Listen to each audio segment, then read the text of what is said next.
panic. God, how did this happen? But I've understood it's meeting the wrong people and being in the wrong place. That's why my mantra is be in the right place at the right time with the right people in the right season, doing the right thing. It is my mantra of life. Just say it again. Be in the right place at the right time with the right people, doing the right thing in the right season.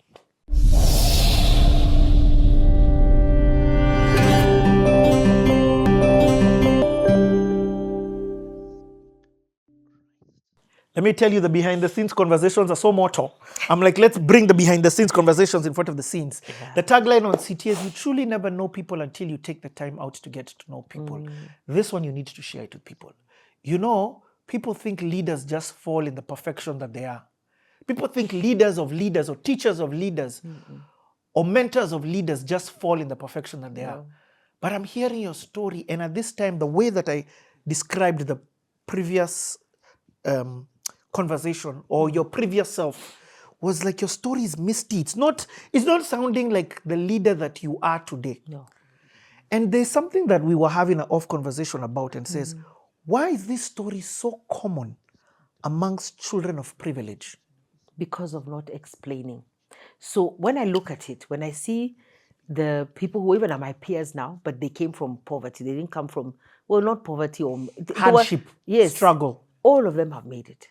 They went and got amazing jobs. They have amazing bonuses. They have beautiful homes. They've made a life.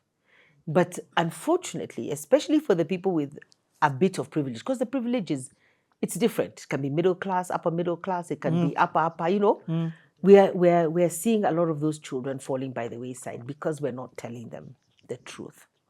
You're not telling them that you need to. So there's an element of, I think there's something they say. I even had Pastor Julian saying it.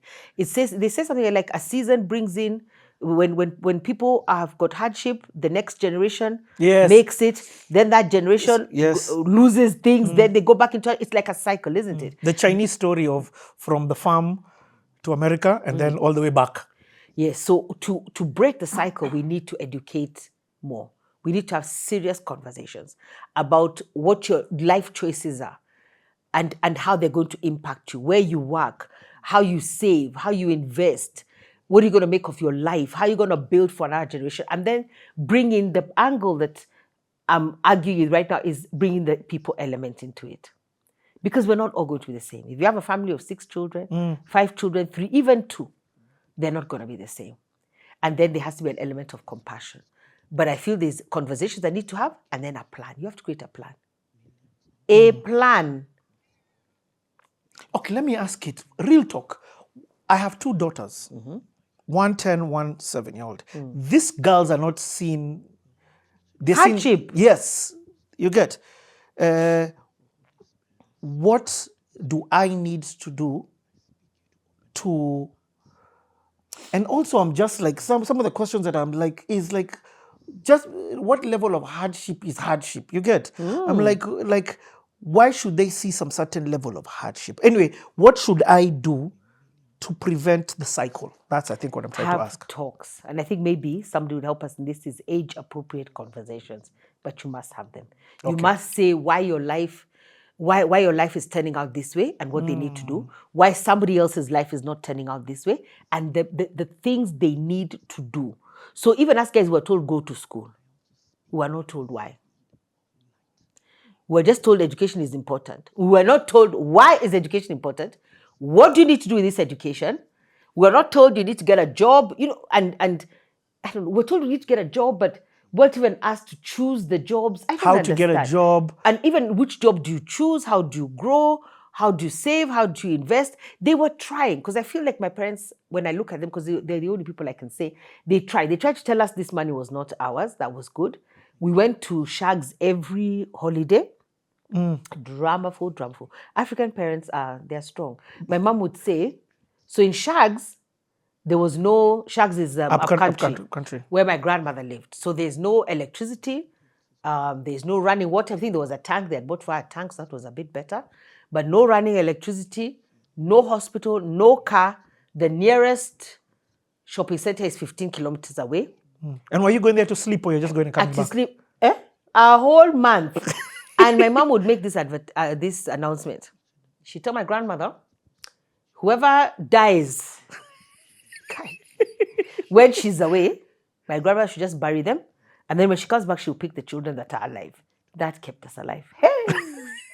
And did I tell you in this story, I've looked at your story, there are elephants. You know, when I think about it now, honestly, there are elephants that come to raid. The Aberdare Range had not been built. treetop is just... The Aberdare Range had not been built. Me, I'm the people who celebrate the Aberdare Range. And people asking, what were they doing? Me, it was celebration. So the elephants used to cross. And who is the chaser of the elephants? Us. You know, African parents are not okay, and grandparents. Who is chasing the... Have you seen an elephant? We're this high. We're the ones to chase the elephant. We come out of the house with drums and mabati sufurias and beat them and chase the elephants. And I'm telling you, we used to do it. We used to do it without thinking, what kind of madness is this? Let the elephants eat what they're eating. Let's leave it alone. But I'm saying those are the experiences. Now there's no shags. Look at my shags. My shags is Lavington. Soft life. Soft life. I can't even come. It's Lavington. There's TV, DSTV. Where's the soft life? Where's the hardship? You see, and then, we used to, we'd wash my grandmother's clothes. We'd come home with blisters. We'd get jiggers in our feet. It was such a crazy experience. Jiggers, a whole jigger. Then you have to be held with a pin. The drama was excess. You eat the food that's there. That you've got to pick farm to table, literally. Farm to table, and it was beautiful. Like warus, we'd pick them, potatoes, put them in the maca. It was beautiful. Really good life. So I celebrate. But if anybody gets sick or gets bitten by a snake or something, we're in trouble. The nearest hospital is 15 kilometers by foot. We are going to walk it with you. So that also helped us as well. And I think there are times like at home, if we're not able to go to the village, my mom. During holidays, all people who are helping, house help, house managers, gardeners, everybody go home. So you spoke and then. We did it. And that's actually another thing that's lost. Then you spoke the mother tongue. You spoke Kikuyu. Yes. What are we going to speak? Yes. But it's funny, it's me and my little brother who speak the most. We're the most village-oriented. I don't know why. People, me and Gachia. Yeah. Yeah. So very village-oriented, can take us anywhere. Okay. We'll live anywhere, survive anywhere. But I feel like some of those, I don't know whether I'm communicating, Richie. Some of those conversations were not hard. Like, you better sort out your life, because if you don't, there's going to be a place here where you are going to suffer. You know what I hear you say? You are communicating. I think what a generation lacks and what maybe us as parents need to have is a level of vulnerability and honesty with your children. Yeah.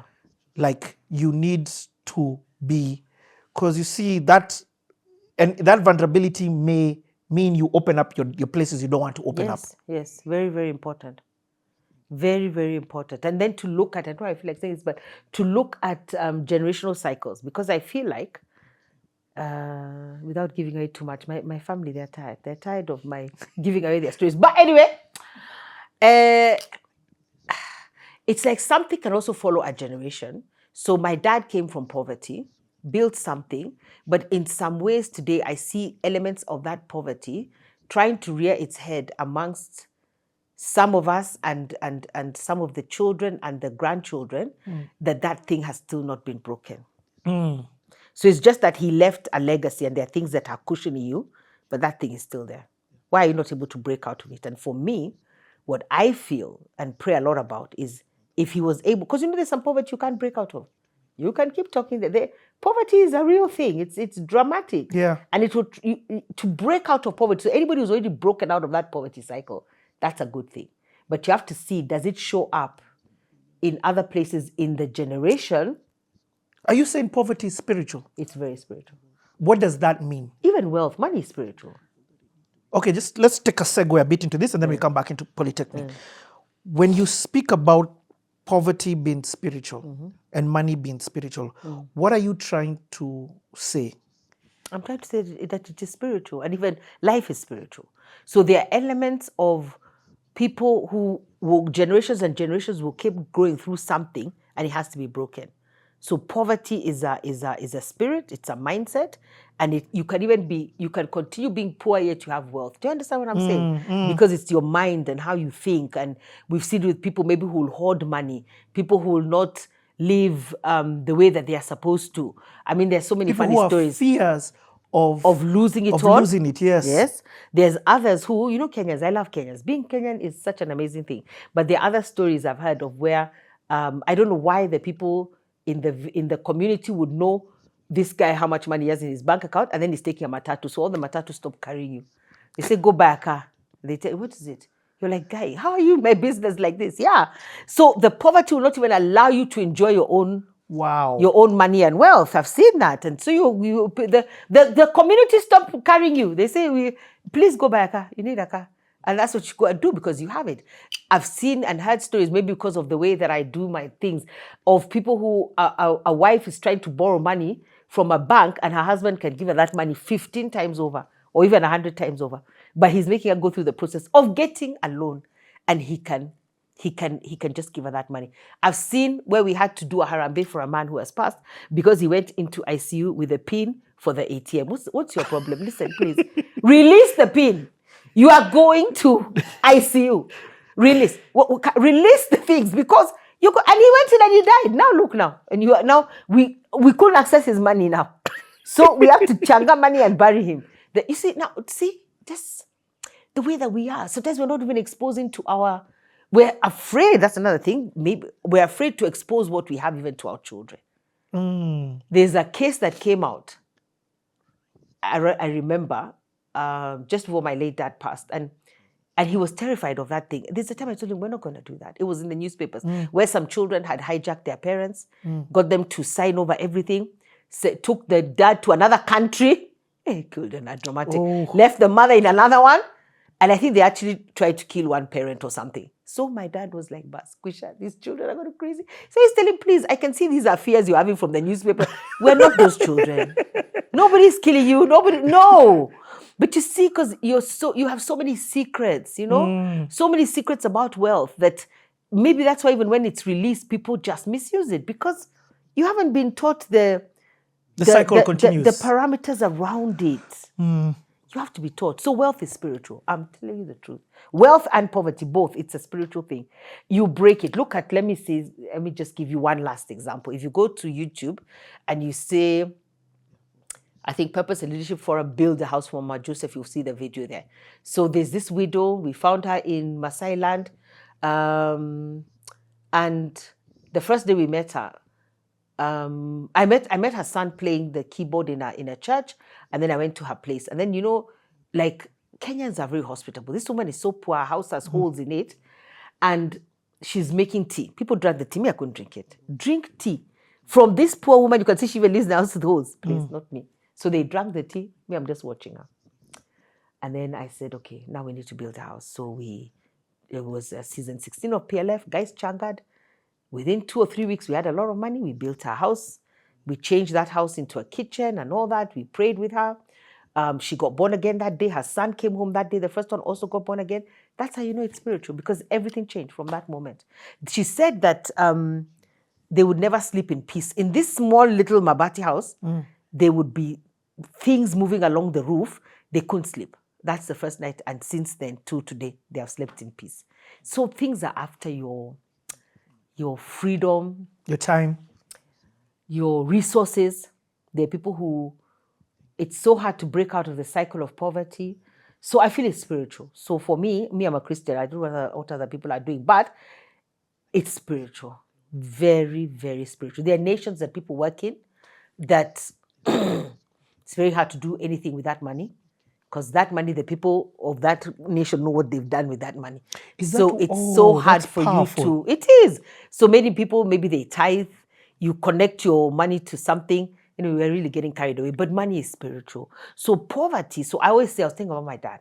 The fact that he had the ability to break out of that, that's something I'm always now praying about. Like that same, because you see, a strength will go through generations. If he had the strength to break out of this, I have the strength to break out of anything, because it started with him. His dad, he tells me his dad and mom could not build a mud house. Mud.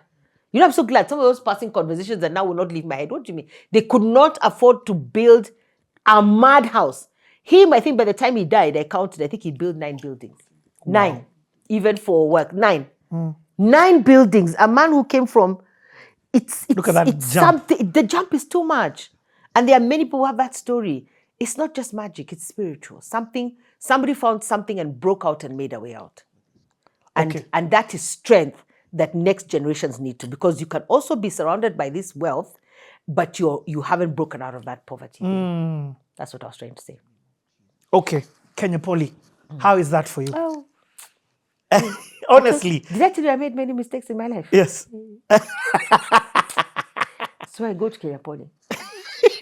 First of all, in hindsight, please be praying about where you go, where your children go. You told them where they go and who they're going to meet. Start now. You're smiling. Start now. Okay. Because I met the wrong started. people. The wrong. Oh, wow. I met the wrong people. Instead of being in class, I'd be drinking. Had you been drinking before? No. It started in Poly.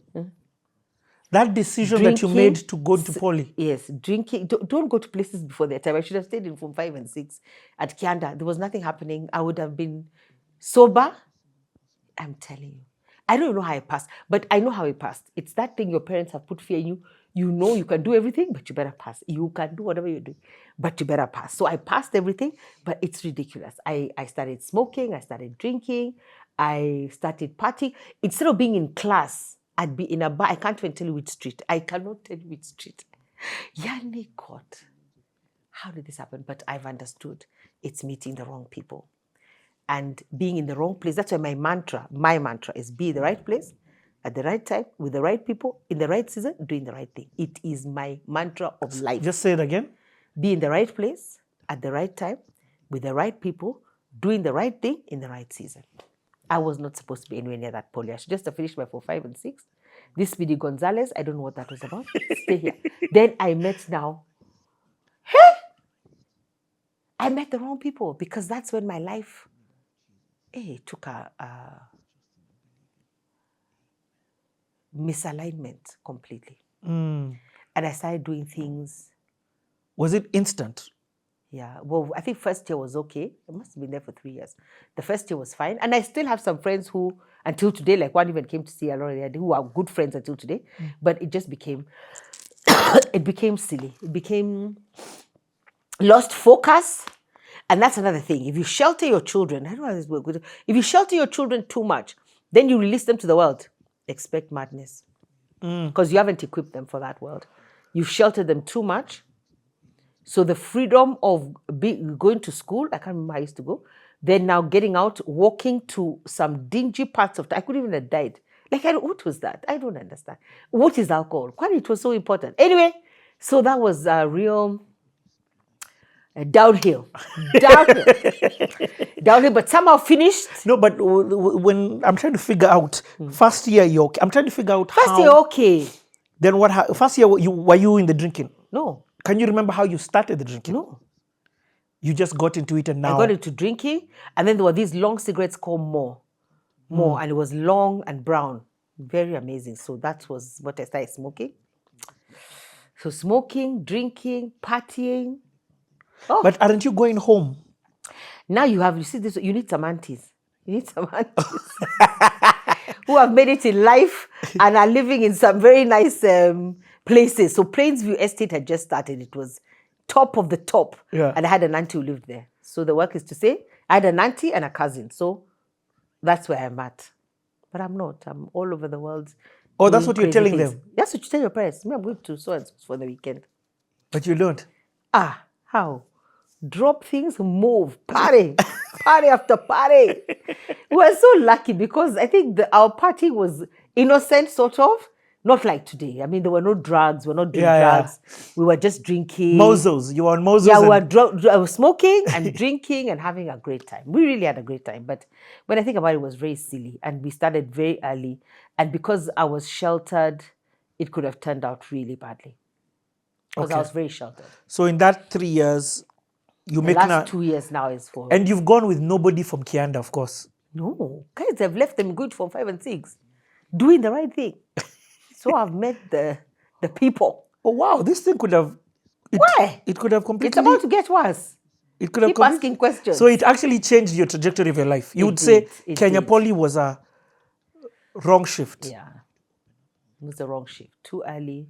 Do you start sleeping around as well? No, thank God that's something that was not in our time. That's why I told you. I just kept missing it out. That was not it. We just partied a lot together Okay. and had a lot of fun together and smoked. We didn't even smoke weed. We didn't do those things. But we just partied a lot and we had a lot of fun. We drank a lot and we smoked a lot. That was our vices. Okay. And we were good friends and we really partied. And I don't even know where we got money from. Don't even ask. I don't know. No idea how we got money, but And the these days liquor are a way gets to cheaper. find it. Eh? What happens in that situation? The liquor also gets cheaper. Oh my God, just crazy when I think about it. And that was my focus. So now at this point, I can't say I grew up because they say I grew up around alcohol. So the lifestyle that I knew was a partying lifestyle. So we partied on Wednesdays, on Fridays, on Saturdays and Sundays. Soul on Sunday. Wait. We had to fika and wakilisha. And before 9, it was free. You should have seen us. And Trying to get to Soul before 9. And outside Kani, it was red soil. Red soil. The parking was red soil. So what year is this? I can't remember. When you ask me these things, now years become confused. Blast. But it must have been, I went to Poly maybe 84. Okay. So 84, maybe 85, 86. Yeah, 85, 86 is when this is happening because something happens in 87 as well. Okay, so you barely finish. Or you finish. You I pass. finished. You pass. Let me tell you, there was one option. Finish or finish. There was no option to fail. You had to finish and present documents that you are finished. Okay. But what is the plan? Or the drinking has even changed plan? Just finish and then we'll see. Or at that time, was it just once you have a degree, you're... So, yeah, then you get a job. So I got a job. I think that's around the time I worked. I worked at the Norfolk, and then I also worked at CCU, which was the biggest kitchen at Nairobi University at the time. From Poly, you go to Norfolk. I think I went to the Norfolk, and then I went to CCU. Now you're working. Yes. But still living at home. Yes, still living at home, but still partying. The partying was now on another level. No, I think we are just going. I remember one day I was making chapos. Okay, those are the stories that scare me. I was making chapos. My friends came. I left the chapos. It looked like an exodus. Yani, a rapture. Because I left the chapo exactly. I just switched off the fire for this one. I didn't even finish cooking this one. Dust my hands, change off. And I was in another province in seconds. We were now in Nyeri. That's the Wait. Okay, so let me slow it down. I want to understand this movement. So you finish Poly. It's not internship. This is work. This is work. Now. That you go. So you're getting a salary. Yeah. You're getting paid. Zero financial literacy. Zero. Minus zero. Minus zero financial literacy completely. Yeah. Yeah. So, and then now you're working at Norfolk. You're not thinking of... Now I'm at CCU at this point. You move from Norfolk. You're there. What made you leave Norfolk and go to CCU? Must have been the opportunity. But I think, and I don't know why, but I feel like, it's just I can't get the dates completely right, but I feel like Norfolk was more internships, but then I was employed in the kitchen. So that was at some point. And then now CCU, either it happened during the times when I was interning, because it's a long time ago, when I was in school and maybe I had a break, I'd go to the Norfolk like that. Okay. Because I remember I was trained by Chef Mulan in the kitchen, and that's where I was. And then after Poly, I then went to CCU, which was now a proper job, Central Catering Unit Kitchen, which was a proper job.